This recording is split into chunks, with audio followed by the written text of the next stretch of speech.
Call to the booth. Happy Thanksgiving, everybody. We got some best bets for the holiday. And these Patriots, got to talk about them. Paul, drop that beat.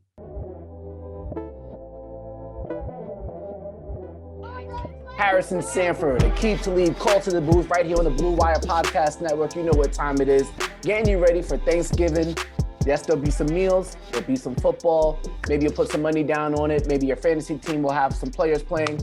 All good things as we get ready for Week 12 of the NFL season. But first, we got to see what happened in some other football action this past weekend. North Dallas United on the field. Did they get the dub, Aqib? You don't see the trophy, right? You don't see the trophy next to the laptop. You know what I'm saying? We lost the game, Harrison, man. We faced a tremendous amount of adversity. You know what I'm saying? It's little league. So the parents is involved in this, right? We pull up to the game without our best player, man. For one reason or another, we ain't have our best player. But still, we a good team. We could have overcame that. It was just a little too much, man. And they played better than us. We ain't gonna use no excuses. They played better than us. We ain't have our best player. But they played better than us, man. They won the tip, man. Shout out to them boys. I wonder how that is as a football dad. It's a proud moment, right? Anytime you see your son out there. But then there's like the consoling moment as well. I imagine you go through the myriad of emotions. Oh, man. We seen so many tears after the game, bro. It was like I felt like I lost the Super Bowl again. You know what I'm saying? It was really, and it's even more emotional because my son right there boo-hooing, crying. I love these kids. It's 25 kids. I love all these little dudes. They out there boo-hooing, crying so hard. And then we know, like, if we would have had our best player, we probably would have whooped on these boys. Yeah, man, I'm still, it's tough. It's tough, Harrison. I'm still mad about it. It reminds me of, or I just watched King Richard the other night, that the Serena and Venus Williams movie about. I checked that out too. Have you seen it? Yep. Yeah, so it reminds me of that, like being a sports father and watching your children rise to prominence and also have to deal with failures as well. You see how he was watching it though? He could like barely watch. He was super nervous. Like I be feeling like that too. There we go. I gotta almost have a camera on you to see how you go through those motions. Exciting times it must have been. All right. Also, so North Dallas United ends up number 2, I guess, on the power rankings for the youth league. Yeah, well, that was the Super Bowl. Yeah, I guess we come out number 2. For 8U, we come out number 2. Okay, bet. So what about the NFL power rankings? Who you got?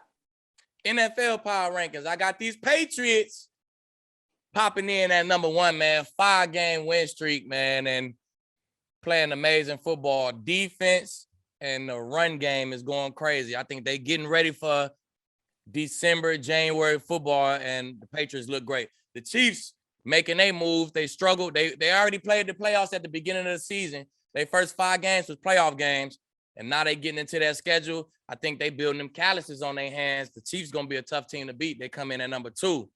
We got the Bucks on there at 3, Cardinals at 4, the Ravens at 5. Man, look, this is the second week in a row our top 4 teams took L's, Harrison.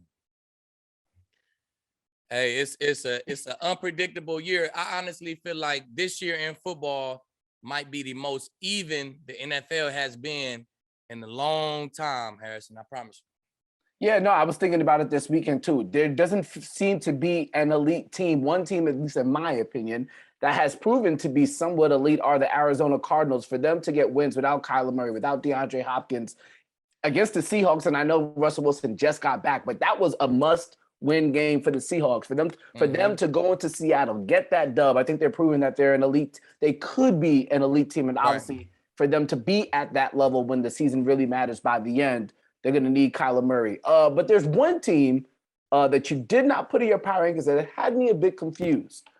They're now featured on HBO Hard Knocks, the newest season, the in-season season, which is kind of dope. The Indianapolis Colts went to Buffalo, a team they played in the playoffs last year. Somebody, me, might have put some money down on the Bills covering that 7-point spread, absolutely blitzed them. What are your thoughts either on the Colts or why the Bills lost in that game? Well, the Colts, I didn't have to answer the question. I didn't put the Colts in my power rankings top 5 just because they still like not in the playoffs in the AFC. I can't have you in my top 5 and you not even in the playoffs. But they coming, though. I think they on a nice win streak. What this win streak is, 3-game win streak, man. They coming, and they coming with run game and defense. So they win about 1, maybe 2 more in a row. They get themselves up there in the AFC.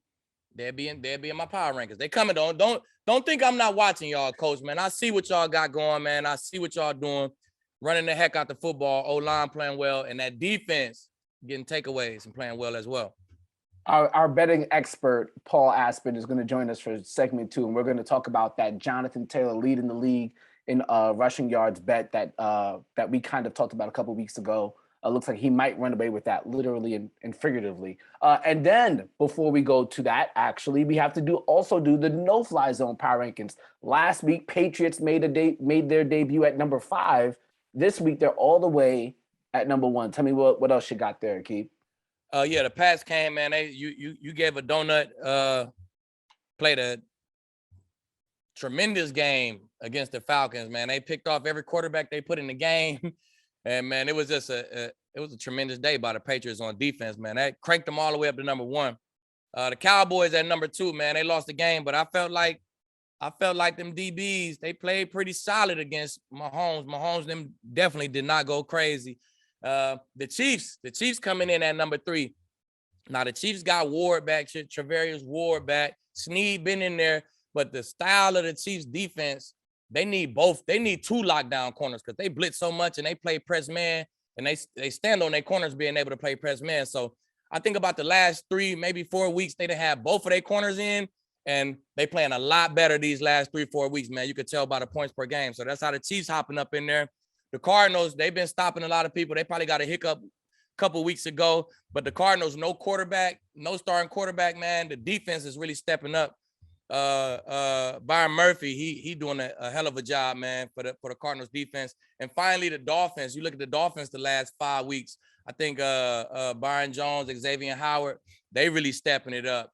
And also Holland in that slot playing safety. He's guarding tight ends and slot receivers, everything. So the Dolphins, you look at their last 4 weeks, they've been cranking it up, and they've been playing some good ball, man, not giving people points. So that's the top 5 teams: Pats, Cowboys, Chiefs, Cardinals, Dolphins. Some good defenses there. Yeah, I've tried to pick up the Dolphins in fantasy football because I've seen that they've been able to have some turnovers here of recent, what they did to Lamar. Obviously, they just beat the Jets, and obviously have Tua back now. They're on the way up. That AFC East is not as down as some would have thought. Speaking of the AFC East, those Buffalo Bills are playing on Thanksgiving. When we come back, we're going to try and do a little Thanksgiving parlay between Aqib, myself, and Paul. We're going to try and get your money right for the holiday season. Maybe you'll cash out and spend it on Black Friday. I guess we'll all find out. This Call to the Booth. We'll be right back. Back with more Call to the Booth. Harrison Sanford, Aqib Talib, Paul Aspen joining us for our betting portion. And this week, because it's Thanksgiving, we're going to focus in on Thanksgiving games before we get to the Sunday games like we usually do. Want to see, Aqib, Paul, if we can create a Thanksgiving parlay. And how we would do that is that we would all have to agree on every aspect of a game. And if we all agree, then we'll throw it on the parlay. So hopefully you guys are riding with me for that. We'll start with the Bears and the Lions. Andy Dalton will be playing in that game. And as I pull it up here, it is a 41 over under, and the Lions are 3.5-point underdogs. Aqib, 41 over under, Bears at Lions, Andy Dalton starting, 3.5-point underdogs, Detroit Lions. What do you feel about that game? I have no idea who's gonna win the game. So I wouldn't mess with the game, but I like the under. I like the under the 41. I ain't gonna lie. Yep, I think I like the under. I think I like the under too. We don't know what's happening with the quarterback situation with Detroit. We'll see if Jared Goff gets to start. Offensively, they're not talented as you'd like. Chicago Bears don't really have too much going on. Andy Dalton, 41 over under. I'll take that under 2. I do not like. I can't call who's going to win either because it is a pride game for the Lions on Thanksgiving. Paul, what are you thinking? Yeah, I'm all with you guys on the under. The Lions look like they're going to be down 3 starting offensive linemen. Look, David and they ain't scored over 20. They ain't scored over 20 and damn near this whole damn year. since like week 1, the Lions ain't scored over 20, man. So It could be a David Montgomery game. It could be a DeAndre Swift game. They could just run the ball 35 times each. Like, Boom. I'm Boom. down with the under. yeah, Boom. So Bears Lions. I like the under. And I actually also like the under with the Dallas Cowboys and the Las Vegas Raiders. Cowboys coming in at 9-point favorites, should be without Amari Cooper, probably without CeeDee Lamb as well. The Raiders and the Bengals just played this past week. They had a 50 over under. That was definitely under as well. The Raiders, they've just been off ever since all of this stuff has happened to them. It's been incredible to see their kind of transactions that take place within that franchise. So that 51, I'm taking the under. I'm picking the Cowboys to win. I don't know if they could beat the spread though. Aqib, what you think? Yeah, that spread, that 8 points is a lot, man. I learned my It's lesson 9. this year. I got it at 9 actually. Look, I learned my lesson this year taking them big old spreads. So I ain't gonna lie to you. It's a primetime game. It's Derek Carr. I take the Raiders with the points, man. Give me the Raiders plus 9. I might ride with that.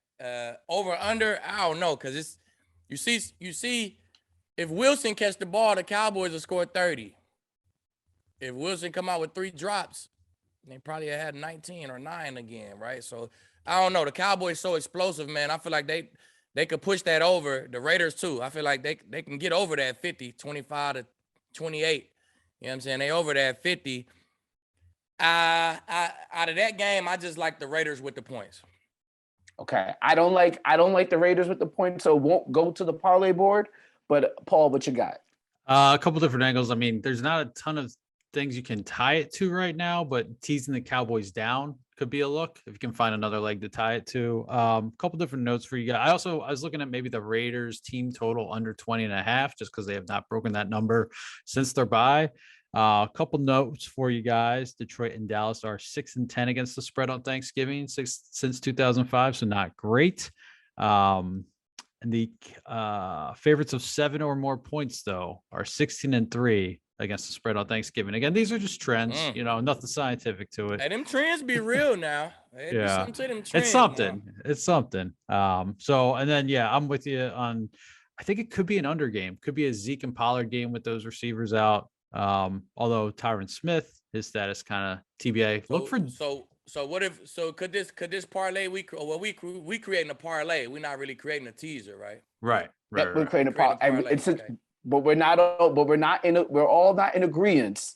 So if we all have to be agreeing in order for us to put on the parlay card. So what about putting Dalton Schultz anytime touchdown in there? Dalton Schultz anytime to, that's something I can get down with because of somebody like you got Casey Hayward on the outside. You're obviously already without Amari Cooper and CeeDee Lamb. I can go with Dalton Schultz anytime touchdown though. Keith doesn't like it. I ain't gonna lie to you. I'm not a prop better. So as soon as I hear like, all right, he gonna have 85 yards plus, I'd be like, man, I just don't like putting my money on prop bets like that. That's just me though. I mean, he gets injured on the first play, you're screwed. So yeah, it's too much surrounding it. Paul, what's his over under on receiving yards? I like the touchdown better than the receiving yards. Kind of why the receiving yards like 60 yards. I don't know if the props are out yet. I'm looking right now. It probably is. I would take over. I would take over 35. 51.5. Damn, we ain't doing that. Yeah. Ain't gonna be able to do it. Now let's leave that Raiders Cowboys. Let's see if we can get a parlay off this Bills and Saints. There we go. All right. We just need 2 teams, right? 2-team parlay, right? Yeah. There you go. Just need 2. Yeah, just need 2. All right. Buffalo Bills at the New Orleans Saints. Saints are 5.5-point underdogs. Over under at 45.5. I'll tell you mine first. I like the under. 2 good defenses here. You look at Marshawn Lattimore, potentially Stephon Diggs getting that shadow coverage. The Bills don't really run the ball. The Saints, they also lost Adam Troutman, who's been actually pretty productive for them at the tight end position. I like the under at 45.5, and I actually would like the Bills if that was a 6-point line, or actually I'm not convinced. I don't know if I like them with anybody with the points. But I do like the under at 45.5. I do like the under. I can't pick which. I don't know if I want to pick against the spread with either team or with the spread. What you got, Aqib? Definitely not riding with the Saints. With that high-powered offense, we're supposed to be high-powered offense and big-time defense. I feel like you never know what you're gonna get there. So I leave the over/under alone. I've been on this take the points spree lately, man. I ain't gonna lie. I've been on this take the point spree, and I'm really thinking Trevor Siemian, right? He can't win, but he can keep it close, man. I feel like that defense and the way that they just I just feel a Saints plus 5.5 at home. I like it. Okay. I can't mess with it. I don't have any faith in the Saints, and I think the Bills might be out to prove something on national TV. Paul, what you got? I've gone both ways on this game. I started the week thinking bounce back spot for the Bills, and then I was like, but the Saints at home, good defense, but they're between Kamara and their two tackles being banged up, they might have one of them back. I don't know if I trust Trevor Siemian. Troutman, that was, like you mentioned, one of his top red zone targets, even though he had one touchdown on the season. But the Saints team total under 20, that could be a spot, but those are my thoughts. I will say the Bills, Josh Allen has had 6 interceptions the last 3 games. All 6 of their wins, though, have been blowouts. They won by 15 points. Okay. I still not able to, this good advice, good information, still not able to run with it. As it looks for Thanksgiving, things that we could agree upon that we should put on the parlay card. What we like. Bears Lions under 41, and just you can, there's not too much to it. You could just throw Cowboys and Bills on the money line. That work? Let's see what I'm riding with the Cowboys. We believe the Bills gonna win. We all agree with that. We all agreed with the under with the Bears. Cowboys too. We all agree that Cowboys gonna win too, right? Yeah. But we all agree the Cowboys gonna win. Though. We all agree with the Bills gonna win, and we agree with the Bears and the Lions going under, right? Yep. Okay. So maybe we go money 2 money lines and one under. Yeah, I like that. Yep. Plus 259. Plus 259. I'm gonna put that in. I'm gonna put that in today. That'll work. Not bad. Here, man. There we go. Put our heads together, man. We're gonna pick some paper up. I'm gonna spend it on Black Friday. All right. There we go. Exactly. All right, Paul, before we get into the rest of week 12, can you tell us what happened in week 11 in terms of our best bets, please? So, unfortunately, Aqib's teaser died an early death on Thursday night with the Falcons. Bad. That was bad. Vikings got home for me. Actually won outright. And then, Harrison, you were all over the Browns Lions under. And then the Bills, they did not win. They did not cover. They killed me in a couple teasers as well. So, moving on to week 12, where there were a lot of teaser options early. They're not as many right now. There's some weird spots, but you can look at the board right now. Like I was saying earlier, the Cowboys could be a teaser spot. Just got to figure out who you're tying them to. All right. Aqib, why don't you get us kicked off for week 12? What do you got for your best bet? Best bet for Leap. Week 12. I hate to do it, but I'm going Chargers minus 2.5 on the road with Denver, man. I don't know. I'm just not really rocking. With Denver not winning games right now. It's not getting better. You know what I'm saying? So I think I'm gonna go Chargers. All they gotta do is win by a field goal. Then teams been slow off their bye week. Broncos coming off their bye week, right? Yep. Broncos are coming off the bye week, correct? They're coming off that bye week, man. Teams been a little slower off that bye week. I like them to get a slow start, man. Get in the hole and the game to be close, but the Chargers will win by 3. Okay, bet. And we'll talk about that Broncos game against the Chargers on our Broncos show dedicated to that team that will come out on Thursday on audio, and obviously Wednesday is when we debut that show for Altitude TV for all of our friends in the Rocky Mountain region. My pick, it's going to seem odd, especially with them coming off a big win, but I'm going to go with the Buccaneers laying 2.5 at Indianapolis. I like what Tom Brady got going on. Antonio Brown should be back. Gronk is back. That rushing defense hasn't been great as of late, but they are still one of the best units in the league. You got to figure they can somewhat corral Jonathan Taylor, and then it will get to the point where Carson Wentz will have to throw the ball. That defense is getting some people back in the secondary as well. I like their ability to make some plays. Carson Wentz could throw a turnover here or two. So I actually like the Buccaneers laying 2.5 at Indianapolis, and that 52 over under. Not going to be able to do it. Not going to be able to touch it. I love calling the under. I've been on a good streak calling unders, but I'm not messing with it with this game. But I like that, 2.5 Buccaneers. I like the Bucs to win by a field goal.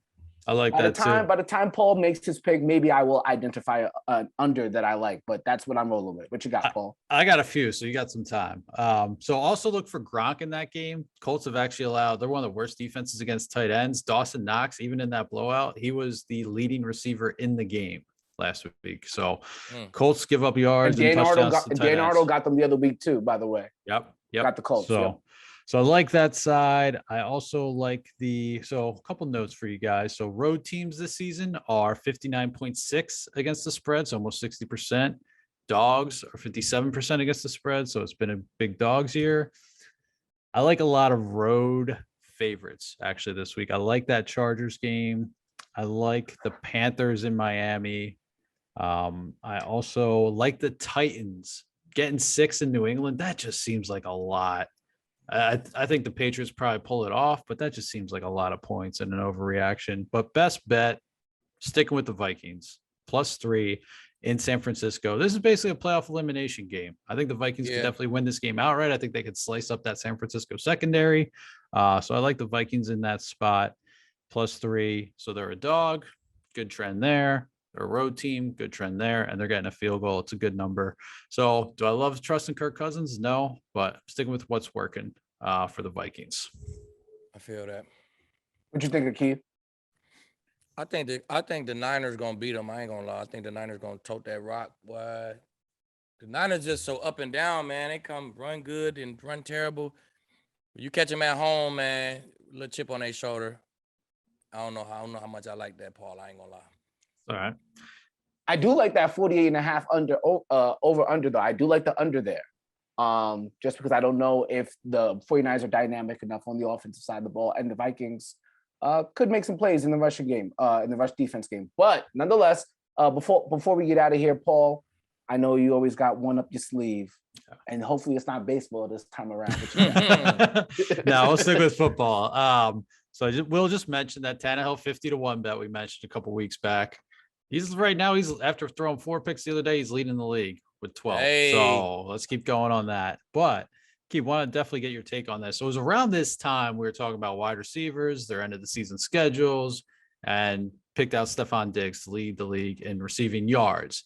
Now Cooper Kupp has a huge lead there, but for receiving touchdowns, so Kupp is leading with 10. Mike Evans is right there with 10 as well, but he kind of limped off the field on Monday night. Not really sure what his status is.